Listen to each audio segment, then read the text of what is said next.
the mantra of the universe is more, more, more. And people say, in fact, our friend just now used the word greedy. And we are accused of teaching selfishness as well as greediness. And we say greed really isn't the right word, because greed is a belief in a quantifiable amount. Greed is belief that there is only so much and I'm going to get mine. Where there is no greed there, because you are understanding that there is no limit to what can be created. There is no shortage, so there can be no greed, you see.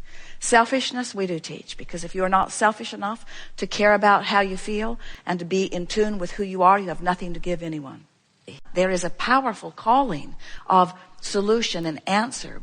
But the most important thing to understand is, friends, we know the answers. We have the solutions.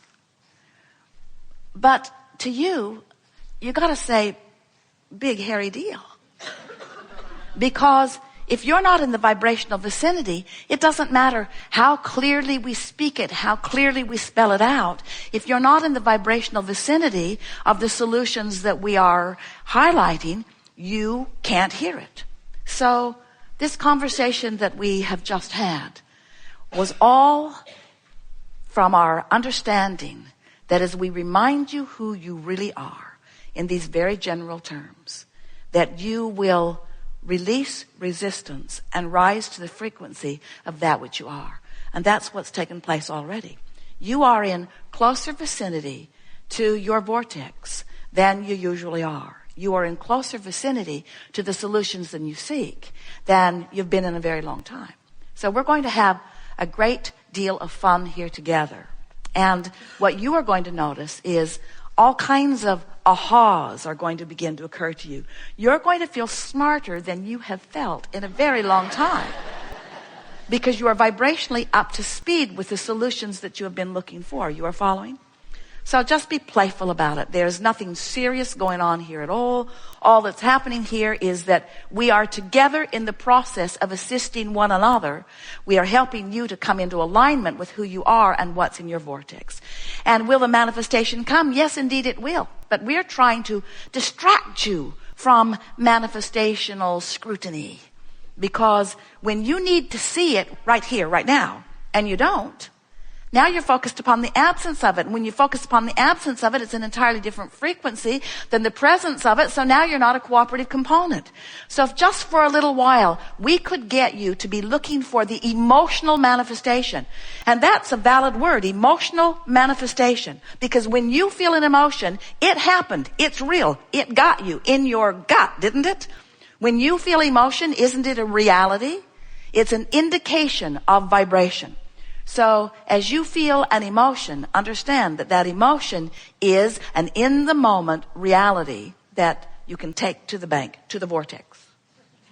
Do you know that for everything you want, cooperative components are immediately available? That's why there can and should be immediate manifestation of the things that you want, because when you ask, it is given vibrationally. But there is this lag that happens with so many of you. We've been giving the buffer of time the credit for it. In other words, we've been saying to you for a long time that when you want something, there is usually a buffer of time between your identification that you want it and the showing up of it, the manifesting of it, the actualization of it in your life experience. But we want you to know that the only reason that there is that lag is because when you launch your preference, when you amend your desire again and again and again, as you do all day, every day, you are usually not up to speed. You're not a cooperative component to what you're asking for.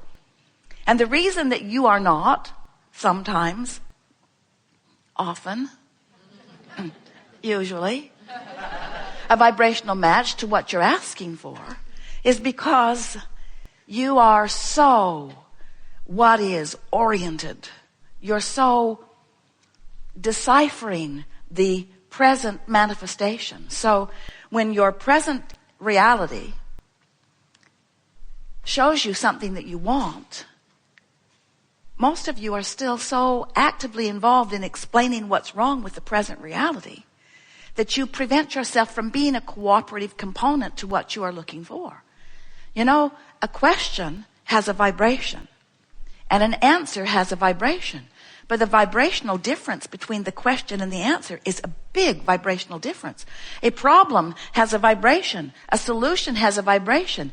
But there's a vibrational variance between the problem and the solution that keeps you from being a cooperative component to the solution. So it's really interesting thing to see that when you ask for something, immediately the source within you, we call that your inner being, the whole of you, becomes an immediate vibrational match to what you're asking for. And law of attraction gathers the cooperative components to it. So there is an immediate attraction of everything that you are asking for. But if you're still beating the drum of what is, I don't have enough money, I don't know what I'm going to do, I've never had enough money, I don't know hardly anybody who has enough money. As you beat the drum of what is, you hold yourself vibrationally apart from what you are really wanting. Now, the best news in all of that is every time you do that, you can feel your vibrational discord. We just stand over here being who you really are and knowing it all and sending a signal of it, and Esther finding as many words as she can in order to help make the bridge, but you are the ones making the movement. And so it's good for you to acknowledge that when you get stuff, that it's your getting it that we really want to amplify, not our giving it, because we give it to a whole lot who don't get it. We want to just briefly, we know you've, for the most part, heard this so many times you could speak it as well as we do to you. But we want to remind you that before you came into these bodies, that you were non-physical energy, and many of you have been accepting that for a long time. But even as a part of that consciousness is flowing into this physical body, the larger part of you still remains non-physically focused. So as you stand here in this physical body, exploring contrast and knowing what you don't want, and therefore in this moment knowing what you do want, and in this moment knowing what you do want, and some moments being more poignant than others, but knowing, because you can't stop deciphering, and you cannot stop perceiving, and you cannot stop preferring. That's really what we want to say to you. You cannot in any moment in time stop preferring. When you're too hot, you prefer to be cooler. When you're too cold, you prefer to be warmer. When you're confused, you prefer to have clarity. When you don't have enough money, you prefer to have more money. You just cannot turn that preference button off. So all of this focused preferencing that you're doing is causing you to emanate vibrationally these rockets of desire. You don't have to speak it out loud to yourself or to anyone or to the unknown masses. You're just emanating it vibrationally, and the source within you receives the vibrational request and becomes it. You are offering a picture of what we consider to be the ideal stance, and that is appreciative, even more. We were going to say satisfied with where I am and eager for more. You're even more than satisfied where you are.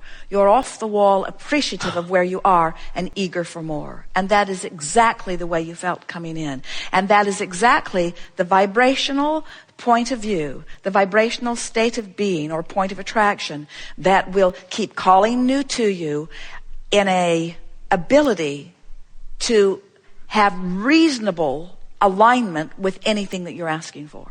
You see, if this time-space reality has the ability to inspire a desire within you, it has the ability to deliver the goods.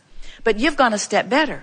You understand that this time-space reality has inspired the desire and will continue to inspire the desire, and you love that, but you also have the conscious, full understanding, we can feel it within you, that you now know how to stay in vibrational alignment with the new desires as they're born, and that's why you feel that eagerness, you see. A few years back, we wrote a book with the best title ever given to a book. Ask and it is given. And it was speaking about exactly that. Because when you ask, even with a soft preference, the vibrational part of you, the non-physical part of you, the source energy part of you, the God force part of you, doesn't just answer the request, it becomes the vibrational equivalent of the solution. So if you've got a problem, the solution is there immediately, because you can't have a problem without asking for the solution. You can't have a question without asking for the answer. And in this magnificent universe where you ask, source answers, where you ask, it is given, that's what's happening. So when we say to you, do you know what you're wanting? And some of you say, well, I don't think I know it in the fullest. I just know that right now this chair is not as comfortable as I would like it to be. Or right now I know that I wish my kids were behaving better back home, where I locked them in a room and said, I'll be back. Be good. But we want you to know that there is this amassed vortex that not only knows what you want, but is what you want. It's the vibrational version of all that you have been requesting that has already been amassed, and all cooperative components have already been drawn to it. And if it is your powerful desire, not so much to get in the vortex, but to recognize when you are in there and then just milk it a little bit, what you will begin to do is to allow the vortex to train your frequency upward. Because you cannot focus upon the problem and the solution at the same time. It's one or the other, you see. And it's so much easier to maintain the vibration of the solution once you are in the vortex. In fact, that's when all of the clarity and insight comes to you. When you're in the vortex, that's when the manifestations begin to reveal themselves to you. The reason this conversation is not very well received by a lot of people is because they are accustomed to looking at things that are manifested, and they sort them into piles of wanted and unwanted. And they're not even thinking about the pile that is amassing for them in their vortex, because they can't see it. And we understand that. You use your physical senses magnificently. You translate vibration to see what you see. You translate vibration to hear what you hear. You translate vibration to smell what you smell, and to taste what you taste, and to touch what you touch. You are translating vibration all over the place. Your emotions are your most significant translator of vibration. So while you can see what's manifested, you can't see what's in the vortex unless you're in there and have been in there long enough that you are on the vibration of what's in there. Once you spend significant time in the vibration of the vortex, what begins to happen is, in the same way you can keenly smell and keenly hear and keenly see and keenly taste and keenly feel, you can keenly know what's in the vortex. You will have the experience of sight and sound.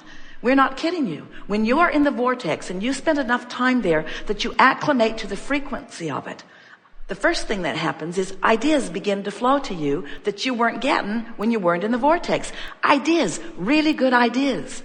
Impulses to do things, impulses to go there and stop there, impulses to slow down and speed up, impulses that cause you to rendezvous with other cooperative components that you have been looking for, cooperative components that you've been asking for and asking for and asking for, that the source energy has delivered and delivered and delivered and delivered, but just outside the vortex you can't see them, you can't find them, you can't know them, but inside the vortex, aha, there you are.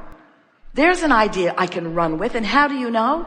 Because it's an idea that is so compelling, wild horses would not keep you from it. Every one of you knows what we're talking about. You remember falling in love. You remember being at the right place at the right time. So now we're telling you in ways that you cannot miss. You're hearing it with your ears. You're seeing it with your eyes. You're knowing it with your belly. You know what we speak is true. Now that you know this, now that you know about the existence of this vortex, now that you know about the power of your own guidance system, now that you know that this is a vibrational universe, now that you know there's all kinds of things amassed for you that you can't see, now manifestational reality is going to mean less to you for a while. And that's such a good thing. Because when manifestational reality means less to you, vibrational reality will be more to you. Emotional reality will be more to you. Being tuned in, tapped in, turned on to the energy of your source will mean more to you. And you'll catch yourself going off course at those early subtle stages. You'll find yourself in the middle of a sentence, wanting to draw it back in and wanting to de-emphasize it rather than emphasize it. You will begin to be the deliberate creator of your own reality from this step forward. It is our promise to you. We are eager to talk with you. Get a little wound up here because you have to understand, we've seen what's in your vortex. We know what you've lined up, and our eagerness is about you discovering the fulfillment of it. But friends, not because we're excited about the manifestation, We are sort of.